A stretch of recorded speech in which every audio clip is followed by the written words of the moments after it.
안녕하세요, 꽃뿌리입니다. 오늘은 머신러닝 이 개념은 꼭 알고 가자 이런 주제로 이야기를 나눠보려고 합니다. 이 영상을 만든 계기가 있어요. 제가 3년 전에 머신러닝 공부를 시작했고 영국에서 석사도 마치고 현업에서 인공지능 개발을 하고 있는데 머신러닝에 대해서 이 개념을 그때부터 시작할 때부터 알고 있었으면 정말 더 수월하게 이 공부를 할 수 있었을 텐데 이런 생각이 들어서 머신러닝을 공부하시는 분들께 도움이 되고자 이런 영상을 만들게 되었습니다. 머신러닝을 공부하게 하다 보면 수많은 수식과 전문 용어들 때문에 흥미를 잃게 되기가 쉬운데요. 오늘 설명드릴 개념을 이해하시고 공부를 하신다면 중심을 더 잘 잡을 수 있으리라 생각합니다.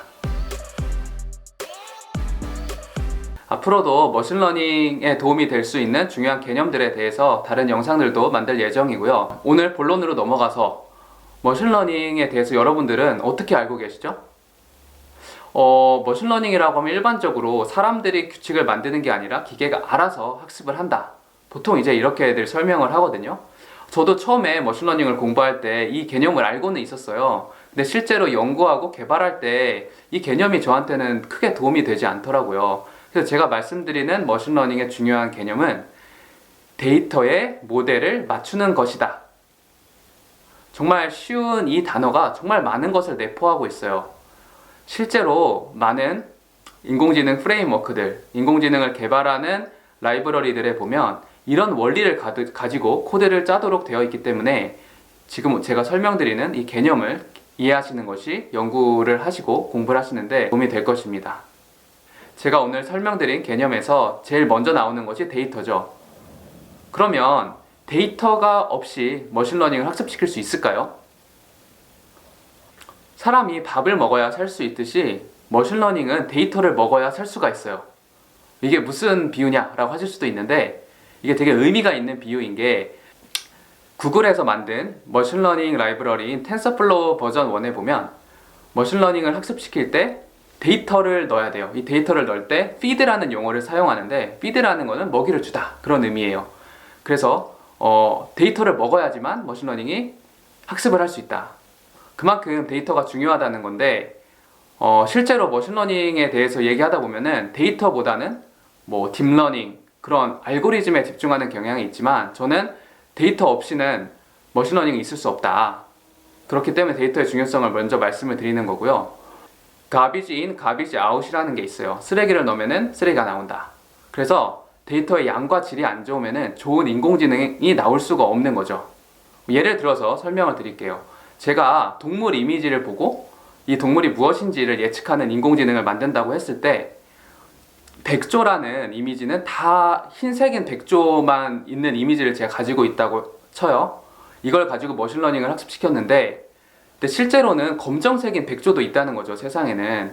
이런 검정색 백조가 나왔을 때 제가 만든 머신러닝 모델은 아마 검정색 백조를 백조라고 맞추기는 힘들 거예요. 아무리 좋은 인공지능을 만들더라도 데이터가 양과 질이 좋지 않다면 좋은 인공지능이 만들어질 수가 없는 거죠. 그렇기 때문에 지금 유수한 기업들인 구글이나 네이버 등 많은 회사들이 데이터를 확보하기 위해서 사활을 걸고 있는데요. 그만큼 데이터가 머신러닝에서 중요하다는 얘기인 거죠. 네, 이제는 제가 설명드렸던 개념의 후반부인 모델을 맞춘다 라는 부분에 대해서 이야기를 나눠보려고 해요. 모델이라는 거는 지능과 같은 건데 이 지능을 학습시킬 수 있는 기법들이 여러 가지가 있어요. 딥러닝, 나이브 베이즈, 디시전 트리 이런 기법들이 모델을 학습시키는 것인데 모델을 맞추는 행위를 하지 않으면 이 모델 자체는 어떤 문제도 해결할 수가 없어요. 그래서 데이터에 맞추는 행위를 해야 되는데 이 데이터의 문제를 최대한 많이 맞출 수 있도록 모델을 최적화시킨다. 그런 개념이고요. 이렇게 최적화가 된 모델이 그 데이터에 해당하는 문제를 해결할 수 있게 되는 것이죠. 아래는 실제 scikit-learn이라는 머신러닝 라이브러리에 있는 코드인데요. 이 코드는 이런 의미예요. 디시전 트리 기반의 모델을 x, y라는 데이터에 맞게 피팅을 해라. 이제 피팅을 한다는 것은 맞춘다는 의미인데 이것이 결국 머신러닝 학습을 시켜라 라는 명령어입니다. 처음에 제가 이 명령어를 칠 때는 이 명령어가 도대체 어떤 것을 수행하는지 잘 이해를 하지 못했었는데 그래서 특별히 이 코드를 말씀드리고 다른 식으로 제가 이 개념을 설명을 드릴게요. 저희가 온도, 습도, 풍속을 가지고 눈이 오는지 정리한 데이터가 있고 눈이 오는지 최대한 잘 맞추는 것이 저희가 하고자 하는 목적이라고 했을 때 다양한 기법으로 이것을 해결할 수가 있어요. 어떤 접근 방식은 조건을 정해서 해결을 할 수가 있고요. 예를 들면은 온도가 영하이고 습도가 50% 이상이고 뭐 풍속이 2 이상이면은 눈이 올 것이다. 이런 식으로 조건을 만드는 식으로 문제를 해결할 수도 있고 아니면 수식으로 해결할 수도 있어요. 뭐 마이너스 2.5 곱하기 온도 플러스 1.5 곱하기 습도 플러스 0.5 곱하기 풍속이 나온 이 값이 뭐 50 이상이면은 눈이 올 것이다. 이런 식으로 가중치를 이용해서 수식을 만들어서 해결하는 접근 방법 등이 있는데 이 접근 방식을 통해서 저희가 가지고 있는 데이터의 문제를 해결했을 때 예를 들어서 한 50%밖에 해결을 못하면 좋은 그런 조건 구조나 좋은 수식이 아니잖아요. 그래서 머신러닝을 학습한다는 거는 이 정답을 최대한 맞출 수 있도록 모델을 최적화한다라는 의미예요. 그래서 80%, 90% 이렇게 가장 좋은 성능이 나올 수 있는 그런 식을 찾고 그런 조건을 찾아 나가는 것을 기계가 스스로 한다. 그런 의미라고 보시면 되는 것이죠. 그러면 이런 생각을 하실 수도 있어요. 아니 왜 똑같이 정답을 최대한 맞추는 것인데 왜 다양한 기법을 써야 되는 것이냐, 하나의 기법만 알면 되는 것이 아니냐, 그렇게 생각하실 수도 있고 딥러닝이 핫하다는데 딥러닝만 공부하면 되는 거 아니냐 이렇게 생각하실 수도 있는데 제가 연구해보고 경험해본 바에 따르면 결국은 뭐 딥러닝뿐만 아니라 다양한 머신러닝 기법들도 알아야 된다라고 결론을 내릴 수 있었는데요. 딥러닝은 이미지 처리나 자연어 처리에 있어서는 정말 훌륭한 성능을 보였지만 다른 태스크에 있어서도 다 좋은 성능을 내는 것은 아니거든요. 대표적으로 케글에 있는 타이타닉 컴피티션이라고 있어요. 승객들 중에서 실제로 살은 승객이 누군지 죽은 승객이 누군지를 맞추는 그런 태스크가 있는데 이 경우는 딥러닝보다 오히려 전통적인 머신러닝인 디시전 트리와 같은 계열의 모델이 더 좋은 성능을 냈습니다.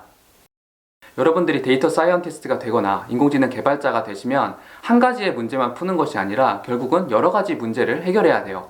그렇게 되다 보면 그 문제를 푸는데 가장 적합한 모델을 고르고 그 모델을 적용할 수 있는 능력이 필요하기 때문에 다양한 기법들을 공부하실 필요가 있다라는 부분을 말씀을 드립니다.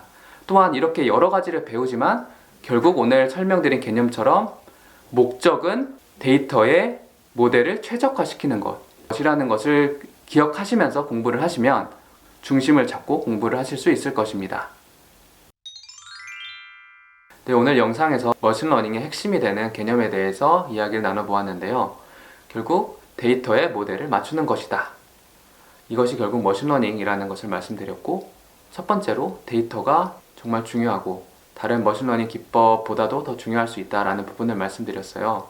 이것이 삶에도 영향을 끼칠 수가 있는데 요즘 주식 투자를 많이 하시잖아요.